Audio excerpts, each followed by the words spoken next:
ನಂದನ ಯಾದವ ಕೃಷ್ಣನ ಭಜಿಸುವ ಶರಣ ಗುರುವೇ, ಜಾನಕಿ ರಮಣನ ಶ್ರೀ ಜಯ ರಾಮನ ಪೂಜಿಪ ಹರಿಯ ಮಗುವೇ, ಮಾಧವನ ಮಧುಸೂದನನ ಆರಾಧಿಪ ನಿಮ್ಮ ನಯನ, ಕೇಶವನ ಹರಿಗೋವಿಂದನ ದಾಸನಾಗಿ ಜನನ.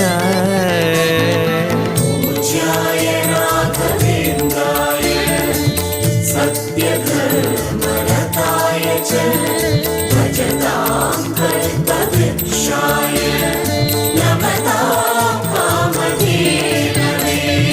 ತಿರುಪತಿ ವಾಸನ ವೆಂಕಟರಮಣನ ಅನುಗ್ರಹ ಪಡೆದ ಗುರುವೇ, ದ್ವೈತ ಸಿದ್ಧಾಂತ ಜ್ಞಾನ ಪ್ರವಾಹ